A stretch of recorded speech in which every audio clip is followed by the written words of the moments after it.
a salvar. Él sí es el Dios verdadero. Gloria al Señor por eso. Bien, iglesia. Hoy quiero que hablemos un poco acerca de lo que les he mencionado. Conociendo a Dios a la manera en que Él quiere que le conozcamos. Y esta narrativa es interesante porque nos presenta un problema peculiar. ¿Cuál es el problema que nos presenta esta narrativa? Una niña que está enferma de muerte al punto de estar agonizando. Ese es el problema que encontramos en la narrativa. Y eso es un problema sencillo, un problema serio. Un problema serio.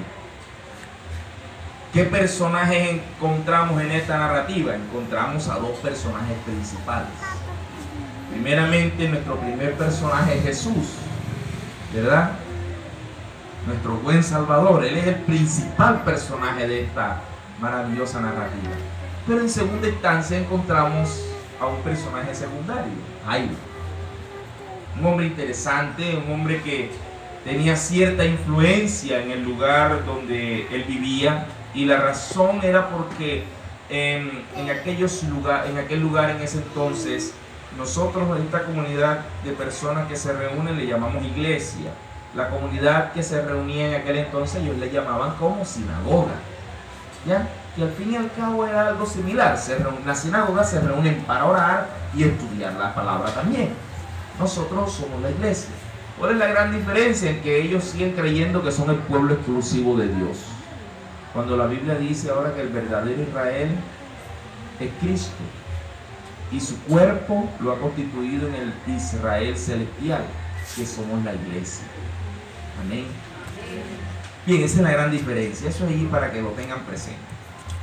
Encontramos que Jairo tenía un problema serio. Jairo, su hija estaba agonizando, su hija se le estaba muriendo, y ante esa situación él crea una expectativa, y de eso quiero hablar en esta noche. Usted, cuando empezó este año 2020, ¿verdad? Este año 2020, cuando empezaron, faltan 5 para las 12 o quizás antes, usted empezó a soñar lo que anhelaba ver en su vida y en la vida de su familia, en su negocio, en su trabajo. Usted empezó a soñar con que Dios pudiera hacer algo en su matrimonio, algo en sus hijos, algo. Y entonces usted se hace una expectativa, ¿verdad? Y usted empieza a pensar de tal manera que quiere que las cosas sigan y terminen de cierta forma, de la manera que a usted le gustaría que terminara. Bueno, esta historia que estamos leyendo también nos muestra que Jairo, en su momento crucial, en su momento más difícil, también había creado una expectativa, y que su expectativa lo llevaba a que su hija no se muriera. ¿Qué vemos en el versículo 22? En el versículo 22 del capítulo 5 de Marcos.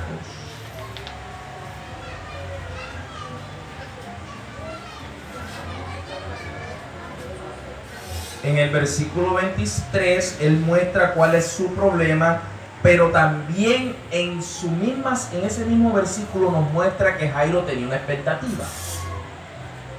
¿Cuál era la expectativa que tenía Jairo? Que su hija no se le muriera, pero estaba agonizando. Ahora, lo interesante de todo esto, ¿sabe qué? Que en medio del sufrimiento y el dolor, Jairo acude a la persona indicada. ¿No creen ustedes que acudió a la persona indicada en medio de su sufrimiento? Amén. Pero uno se pregunta, ¿con qué propósito o con qué actitud o con qué motivación Jairo se acerca a la persona indicada? Amigo, amiga, hermano, hermana, que en esta noche estás escuchando esta enseñanza, ¿qué te ha motivado venir a este lugar? que te ha motivado. Resulta que en aquel entonces Jesús estaba pasando por su año de popularidad. Jesús era conocido desde el norte de Israel hasta el sur.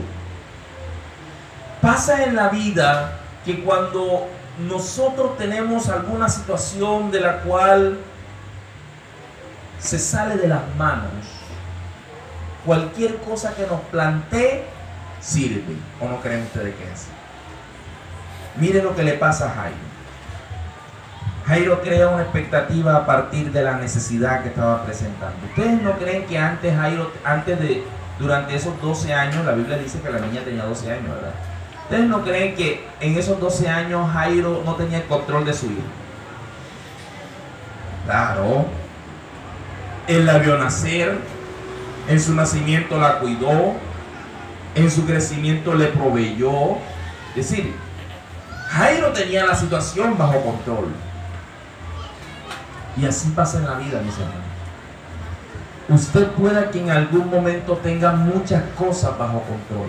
Su matrimonio lo tiene bajo control, su familia la tiene bajo control, tiene bajo control a sus hijos, tiene bajo control los negocios, tiene bajo control el trabajo, tiene bajo control las relaciones interpersonales.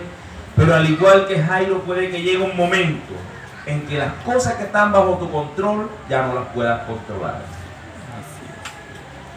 Jairo tenía bajo control el cuidado de su hija hasta que llegó una situación que hizo que aquello lo que él podía manejar ya no lo pudiera manejar.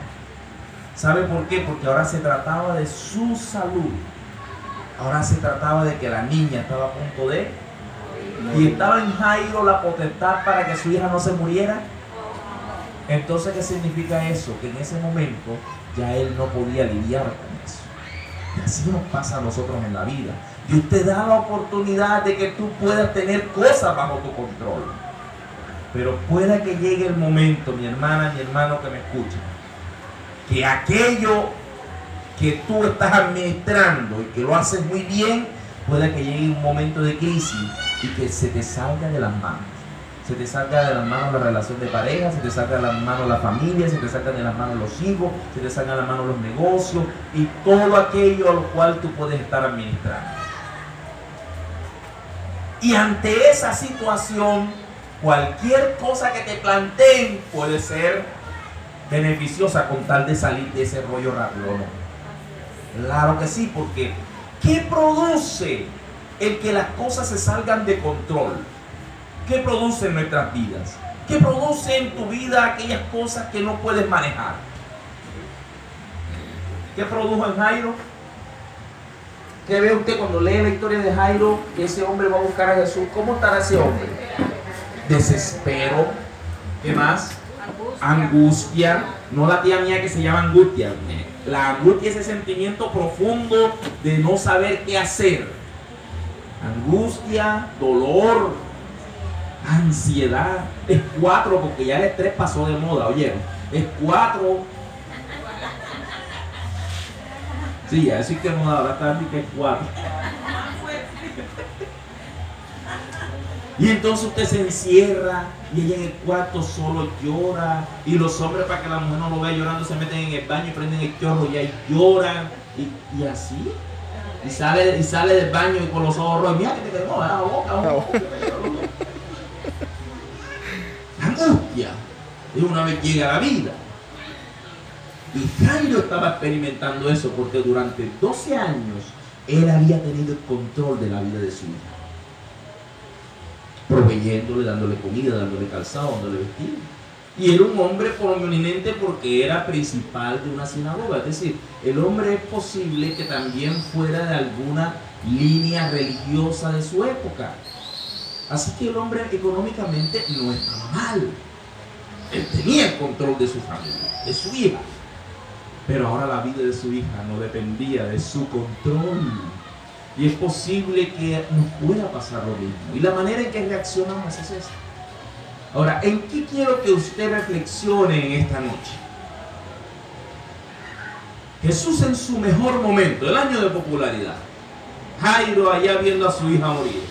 Y de repente llega a la barca y alguien le dice: ¡Hey, Jairo, acaba de llegar que está sanando enfermo! Oye, ¿qué se le puede pasar por la cabeza a Jairo? Oye, aquí está la solución. Y él empieza a partir de ahí a crear una expectativa. Claro, ya Jesús será conocido en todas partes.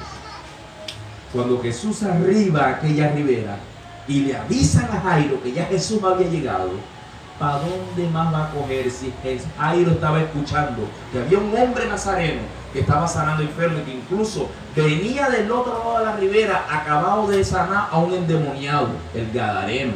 Porque si usted lee la Biblia, se da cuenta que Jesús venía de sanar al gadareno que había estado poseído por entre 5.000 y 6.000 demonios. Entonces, esta es la oportunidad para que mi hija no se muera. Y eso fue lo que lo motivó a ir a buscar a Jesús.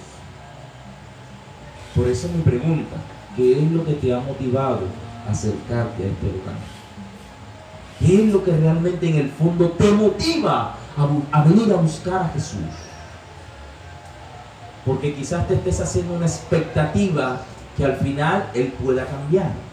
Entonces, a partir de allí Jairo crea una expectativa. ¿Su expectativa cuál era? Allá está el sanador, el Galileo que está sanando gente. Quizás Él pueda sanar a mí. La pregunta que yo me hacía aquí era, ¿será que Jairo pensaba por algún momento que su hija se le podía morir? Yo creo que Jairo no quería que su hija se le muriera. ¿Sabe por qué? Porque si no hubiera salido a buscar a Jesús.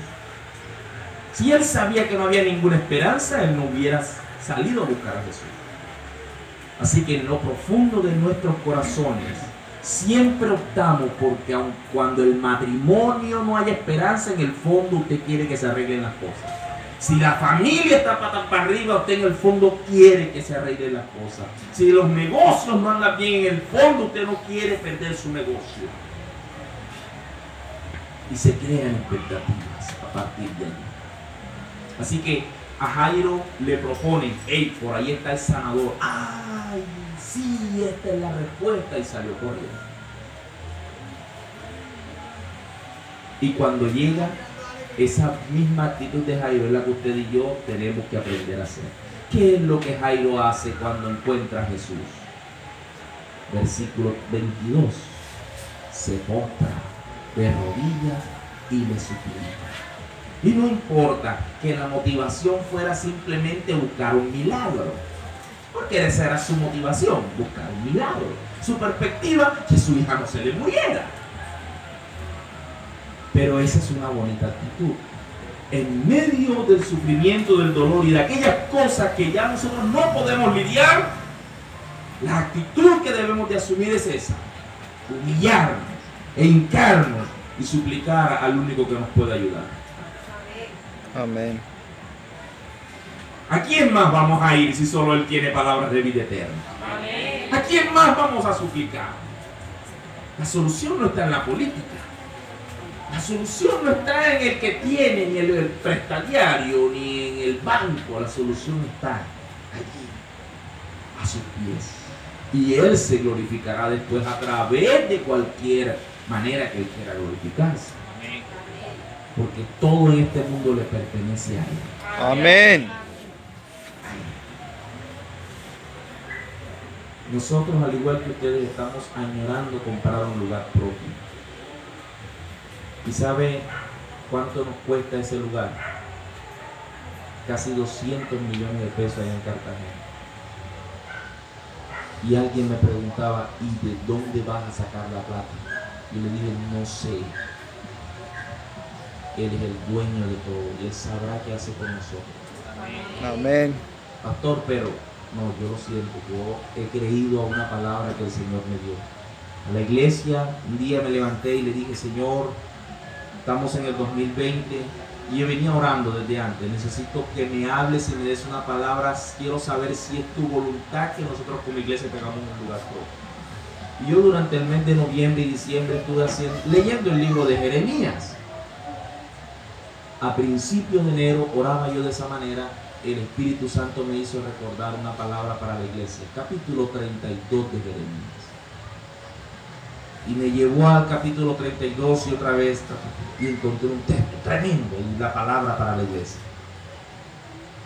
El Señor me dio una promesa para la iglesia. Y he confiado en esa promesa y estoy viendo el cumplimiento de esa promesa en tan poco tiempo. El Señor me decía a través de esa palabra: yo los traeré de donde los esparcí, los traeré.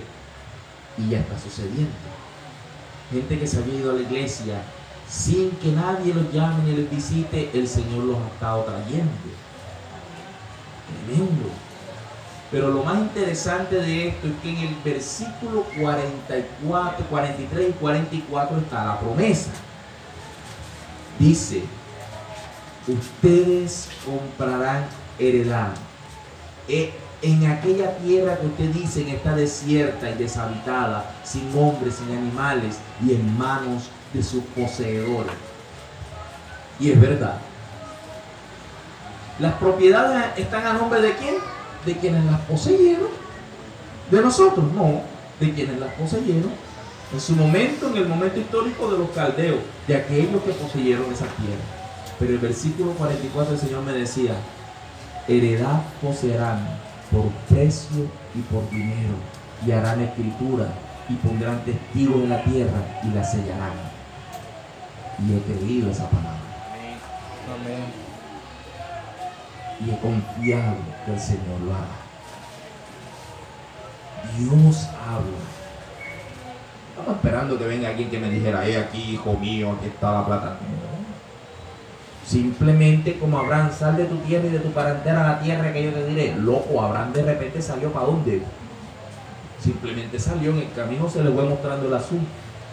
Acá el Señor nos habló a través de su palabra y nos dio esa promesa. Heredades comprarán por precio y por dinero. Tremendo. Así dice el texto bíblico, versículo 44 del capítulo 32 de Jeremías. Yo lo compartí con la iglesia y la iglesia está creyendo a la promesa del Señor. Amén. Fuimos a solicitar a un banco el préstamo y gloria a Dios, se ha dado el preaprobado. Estamos esperando una documentación. ¿Quién hace eso? El Señor. ¿Ustedes creen que yo tengo vida crediticia para eso? Ese milagro lo hizo el Señor.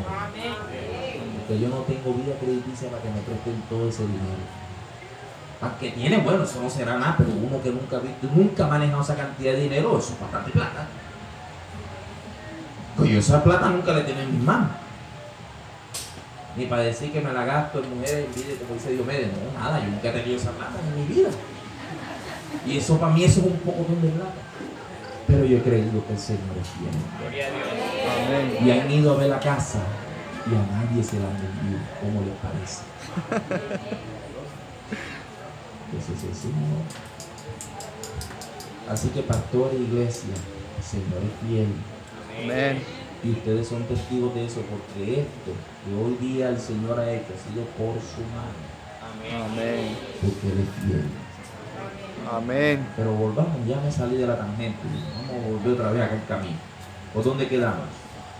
Por el hecho de que Jairo se inclina y anhela que el Señor lo ayude. Y esa actitud la debemos de asumir nosotros en medio de la angustia. Usted no puede salir corriendo para ningún otro lado que no sea a los pies del Señor, como decía la canción. Allí, a sus pies. Y Él le va a indicar. Amén.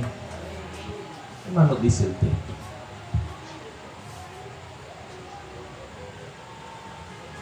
Dice que Jesús le acompañó, ¿verdad? Y le seguía la gran multitud.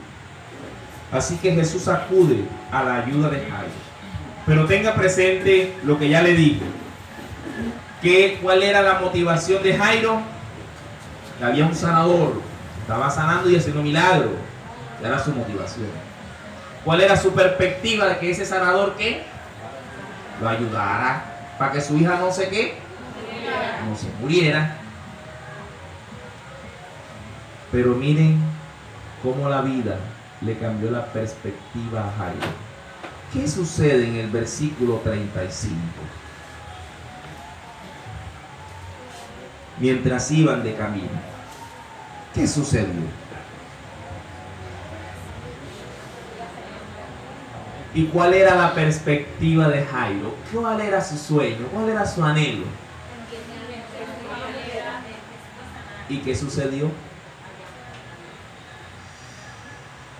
Mis amigos y hermanos, es posible que tu perspectiva, eso que tanto tú añorabas, que tanto deseabas que sucediera, pueda que en el transcurso del año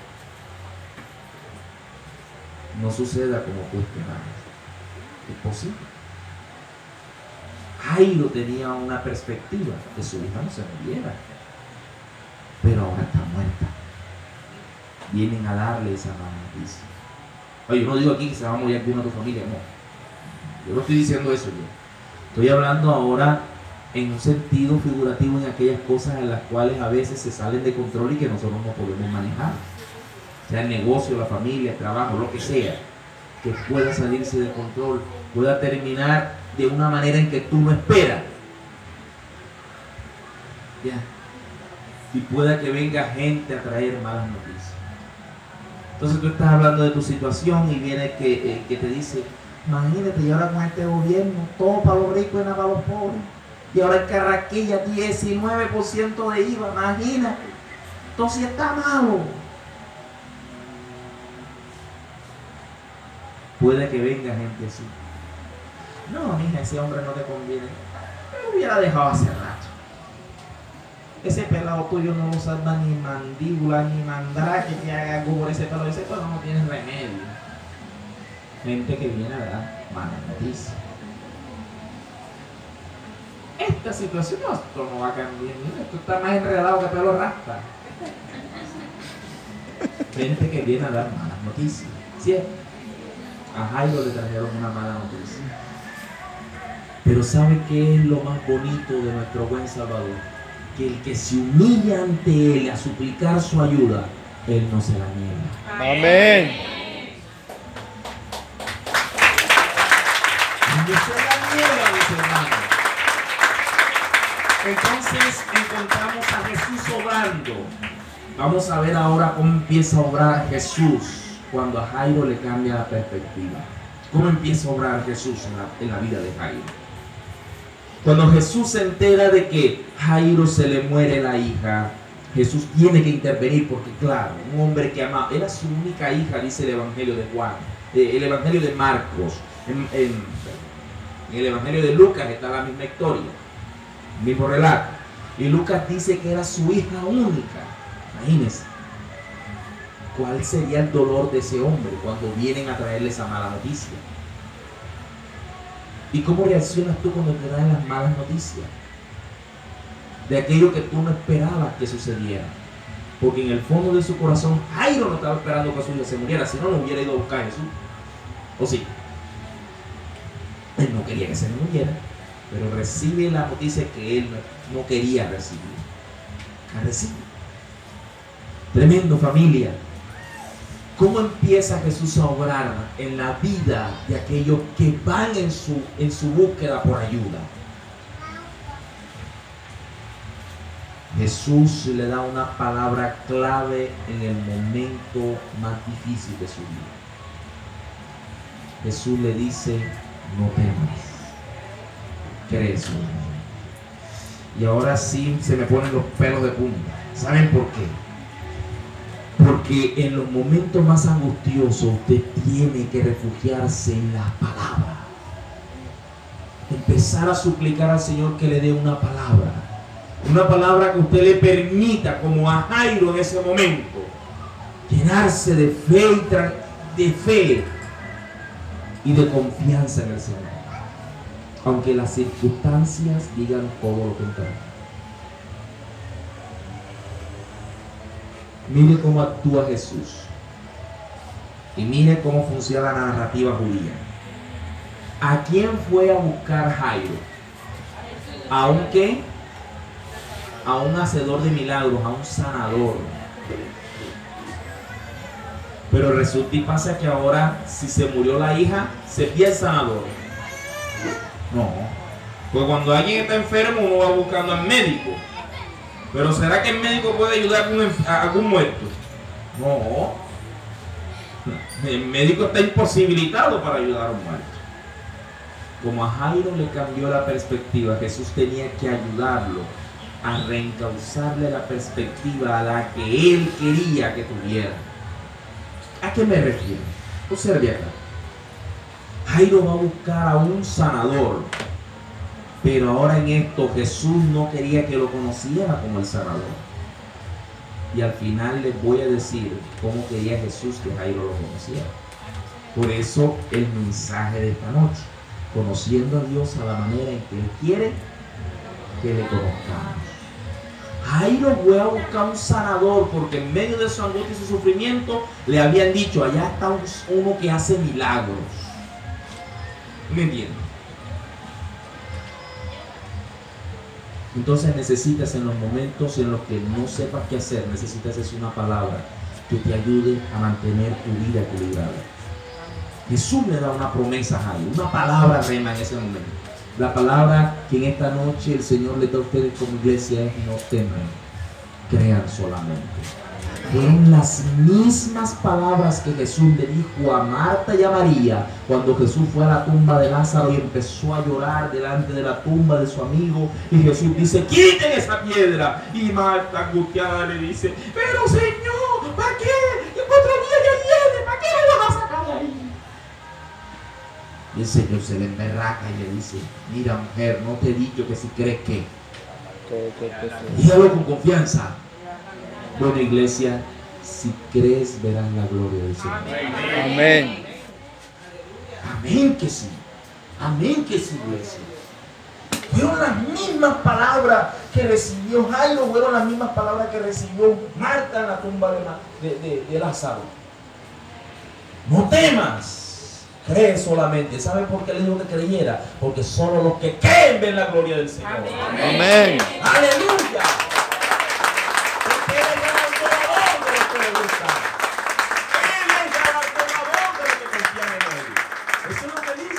Capítulo 11, que Dios es galardonador. Es necesario que el que se acerca a Él crea que le hay, que Él es quien responde y es galardonador de los que le buscan. Entonces Jairo no lo dejaron metido. Pero sigamos viendo qué le sucedió a Jairo. Ahora Jesús interviene y le da una palabra. Pero lo segundo que hace Jesús en la vida de Jairo es que no permite que nadie más lo siga. Porque a Jesús no lo seguían ni 34 personas. Le seguía una multitud. Ahora, uno se pregunta: bueno, ¿y para qué ese poco de gente seguía a Jesús? ¿Por sus enseñanzas? No, no solamente era por sus enseñanzas. Cuando hay una pelea, ¿qué hace la gente? Se esconde. Salen a ver para ver qué es. No, que la casa fulana, no, hay que abrir el ojo. Ya que en Cartagena una señora salió a ver no sé qué y le dieron un balazo. Y cuando hay balazo en medio, uno tiene que meterse debajo de la cama. Digo que hay plomo y la gente sale a ver para qué es lo que está pasando. Se lleva su bala perdida. O chismosa, exacto. Hay que cuidarse de eso. Bueno, la gente seguía a Jesús porque Él estaba haciendo cosas maravillosas y era algo que antes no se había visto en Israel. Y claro que eso causaba sensacionalismo. Pero Jesús no permite que de la situación de Jairo se haga un espectáculo. Mi amiga, mi amigo, mi hermano, el Señor no quiere que tu vida se convierta en un espectáculo cuando estás sufriendo. Amén. ¿Y sabe qué hace Jesús para que de la situación de Jairo no se hiciera un espectáculo? No permitió que nadie más lo siguiera. Vean, versículo 36, si no estoy mal. ¿Sí? 36 le dijo: no temas, cree solamente. Y versículo 37 le dice: no permitió que nadie lo siguiese. ¿Te das cuenta? Porque la gente a veces quiere hacer de tu vida y de tus situaciones un espectáculo. Y no puedes darle cabida a eso. Claro que no. Dios no está de acuerdo con que tu vida se convierta en un espectáculo a causa de las cosas que sufres. Así que Él mismo se encargó de que nadie más lo siguiera, solamente Pedro, Jacobo y Juan. Eso significa que en los momentos más cruciales de tu vida, no te puedes estar rodeando de todo el mundo, incluso dentro de la iglesia. Pastor, claro. Oye, si Jesús tenía ¿cuántos apóstoles? ¿Y a cuántos se llevó de los 12? ¿Y qué pasó con los 9? Ah, el hermano se ríe. Sabroso leer la Biblia así, ¿verdad? Sabroso, hasta yo decía. ¿Y qué pasó con los 9? Solo se llevó a 3. Eso significa que tienes que tener gente que se rodee de ti, que realmente crea lo que Dios va a hacer. Amén. No sirven aquellos que dicen, no, esto no lo arregla nadie. No. Gente con la que tú puedes hablar y te diga, mira, mi lugar no sé en qué irá a terminar. Y esa persona te puede decir, tranquila mi hermana, mi hermano, mientras hay vida y esperanza. Amén. Eso es una persona con la que sí vale la pena conversar. No, yo no sé, yo me voy a hogar. No haga eso, porque mientras haya vida y esperanza, y el Señor tiene control. Vamos a orar por eso, mi hermana. Venga y se arrodilla y controla. Esa es la gente. Pero estás hablando como el Señor, la verdad que si ese hombre es malo, deja eso. Que confiar que el Señor puede hacer una obra majestuosa en la vida de tu hogar. Claro que sí, en tu negocio, claro que sí. No, hermano, ya cierra ese negocio. Mira, eso nada más te quedas el café ahí. Y con esta economía nada más, que va, vamos a orar, que el Señor de lo poco hizo mucho. Había nada más 5 panes y 2 peces y el Señor dio comida a 5,000. Y la viuda nada más tenía un chorrito de aceite y era un poco calambuco y todo eso se llenó de aceite.